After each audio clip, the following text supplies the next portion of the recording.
Party turned on him. Surely one of the main factors assuring his return to private life. But he often said, when the really tough choices come, it's the country, not me. It's not about Democrats or Republicans. It's for our country that I fought for. And he was a man of such great humility.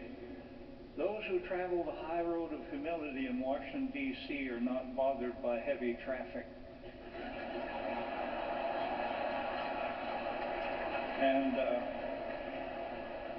he had a very serious flaw, known by all close to it. He loved a good joke. The richer, the better. And he'd throw his head back and give that great laugh, but he never, ever could remember a punchline.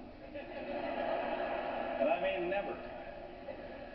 So the punchline for George Herbert Walker Bush is this. You would have wanted him on your side. He never lost his sense of humor. Humor is the universal solvent against the abrasive elements of life. That's what humor is. He never hated anyone. He knew what his mother and my mother always knew. Hatred corrodes the container it's carried in. The most decent and honorable person I ever met was my friend George Bush, one of nature's noble men. His epitaph, perhaps just a single letter, the letter L for loyalty. It coursed through his blood. Loyalty to his country, loyalty to his family, loyalty to his friends, loyalty to the institutions of government, and always, always, always a friend to his friends. None of us were ready for this day. We mourn his loss from our own lives and what he was to each of us. That is so personal, so intimate, so down inside. It would have been so much easier to celebrate his life with him here. But he is gone, irrevocably gone. So now we have loosed our grip upon him, but we shall always retain his memory in our hearts. God has come now to take him back. We all knew on one unknown day he would return to his God. Now we give him up. We commend him to your loving hands. Thank you for him. God rest his soul.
just what they gave to the throng.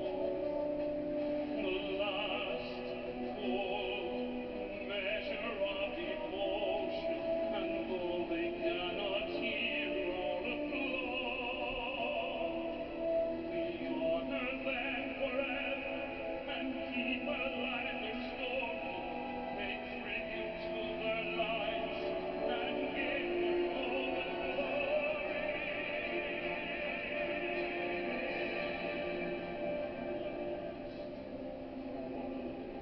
Measure of devotion, beyond the call of duty with a deed. The last full measure of devotion, and they gave their life to serve the greater need. And those who did survive and came back home alive, they joined in praise of comrades who were slain. High rejoice, most highly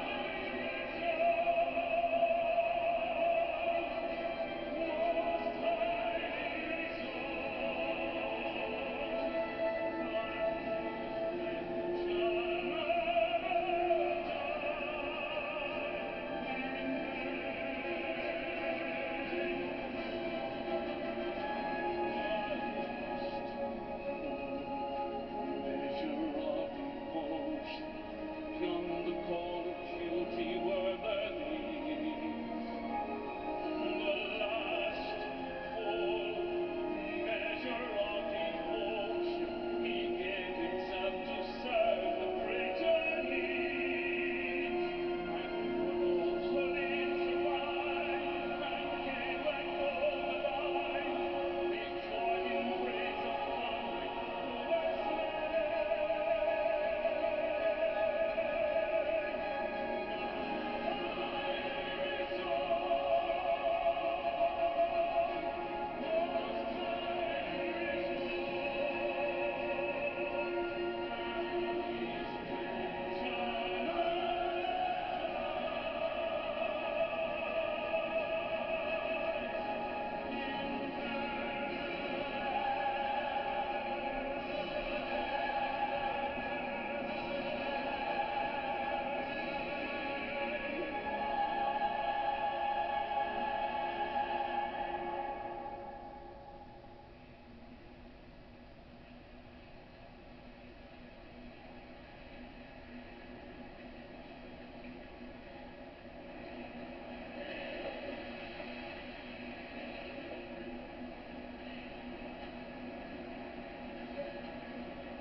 Distinguished guests, including our presidents and first ladies, government officials, foreign dignitaries, and friends.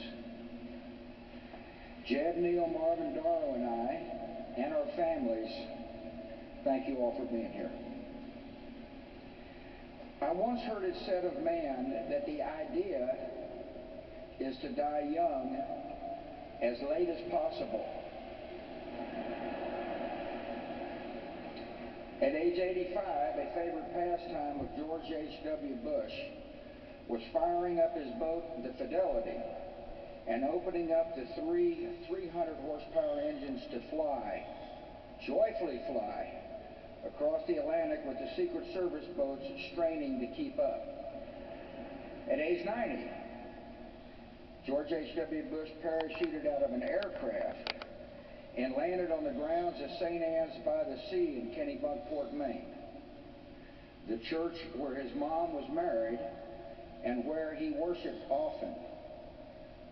Mother liked to say he chose a location just in case the chute didn't open. In his 90s, he took great delight when his closest pal, James A. Baker, smuggled a bottle of Grey Goose vodka into his hospital room. Apparently it paired well with the steak Baker had delivered from Morton's. To his very last days, Dad's life was instructive. As he aged, he taught us how to grow with dignity, humor, and kindness. And when the good Lord finally called, how to meet him with courage and with the joy of the promise of what lies ahead. One reason Dad knew how to die young is that he almost did it. Twice. When he was a teenager, a staph infection nearly took his life. A few years later, he was alone in the Pacific on a life raft, praying that his rescuers would find him before the enemy did. God answered those prayers. It turned out he had other plans for George H.W. Bush. For Dad's part, I think those brushes with death made him cherish the gift of life, and he vowed to live every day to the fullest. Dad was always busy, a man in constant motion, but never too busy to share his love of life with those around him. He taught us to love the outdoors. He loved watching dogs flush a covey. He loved landing the elusive striper. And once confined to a wheelchair, he seemed happiest sitting in his favorite perch on the back porch at Walker's Point, contemplating the majesty of the Atlantic. The horizons he saw were bright and hopeful. He was a genuinely optimistic man, and that optimism guided his children and made each of us believe that anything was possible. He continually broadened his horizons with daring decisions. He was a patriot. After high school, he put college on hold and became a Navy fighter pilot as World War II broke out. Like many of his generation, he never talked about his service until his time as a public figure forced his hand. We learned of the attack on Chichijima, the mission completed, the shoot-down. We learned of the death of his crewmates, whom he thought about throughout his entire life. And we learned of the rescue. And then another audacious decision. He moved his young family from the comforts of the East Coast to Odessa, Texas. He and Mom adjusted to their arid surroundings quickly. He was a tolerant man. After all, he was kind and neighborly to the women with whom he, Mom, and I shared a bathroom in our small duplex. Even after he learned their profession, ladies of the night. Dad could relate to people from all walks of life. He was an empathetic man. He valued character over pedigree, and he was no cynic. He looked for the good in each person, and he usually found it. Dad taught us that public service is noble and necessary, that one can serve with integrity and hold true to the important values like faith and family. He strongly believed that it was important to give back to the community and country in which one lived. He recognized that serving others enriched the giver's soul.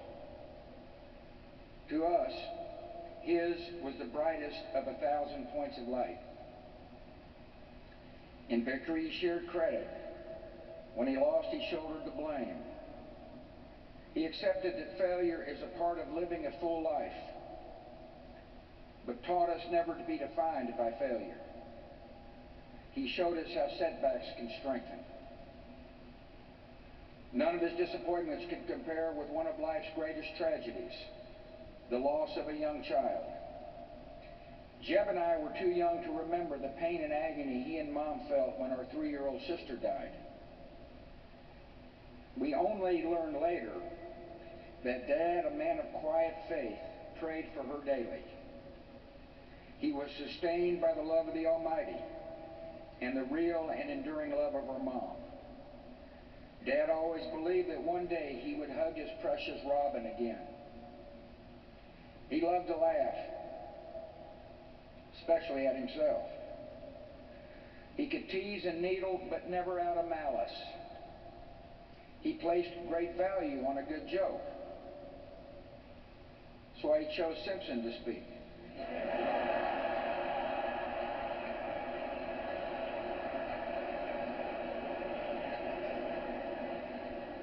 On email, he had a circle of friends with whom he shared or received the latest jokes. His grading system for the quality of the joke was classic George Bush.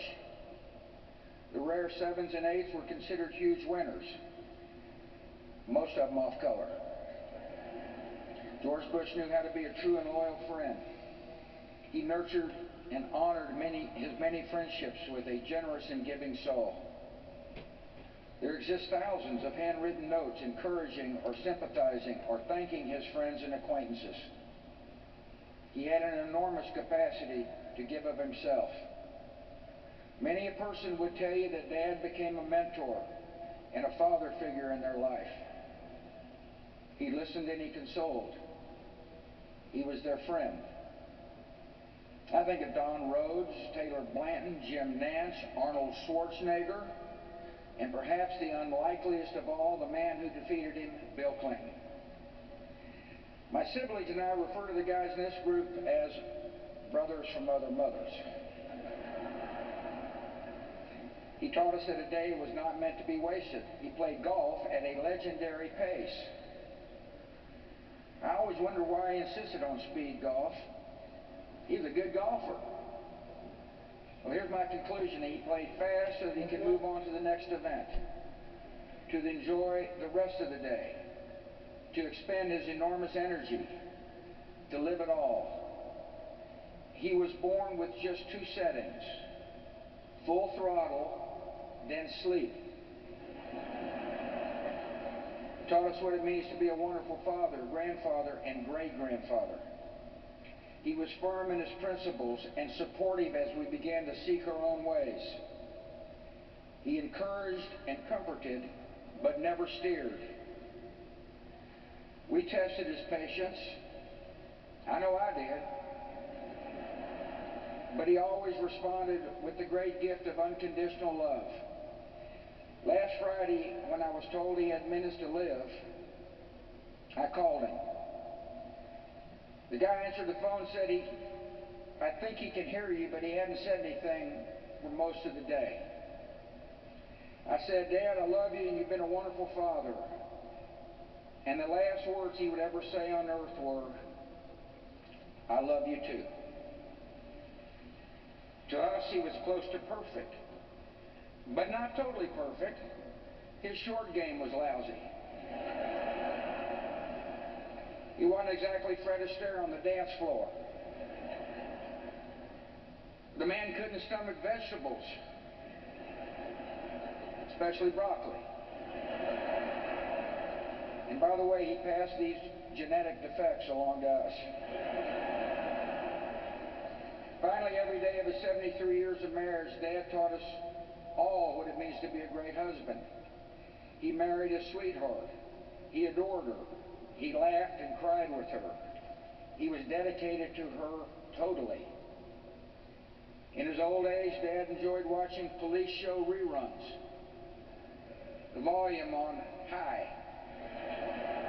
all the while holding Mom's hand. After Mom died, Dad was strong, but all he really wanted to do was hold Mom's hand again.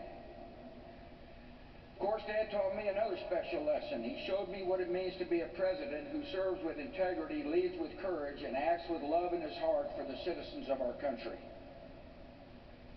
When the history books are written, they will say that George H.W. Bush was a great president of the United States, a diplomat of unmatched skill, a commander-in-chief of formidable accomplishment, and a gentleman who executed the duties of his office with dignity and honor.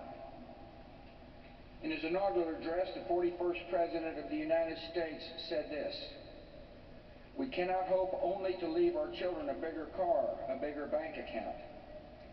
We must hope to give them a sense of what it means to be a loyal friend, a loving parent, a citizen who leaves his home, his neighborhood, and town better than he found it.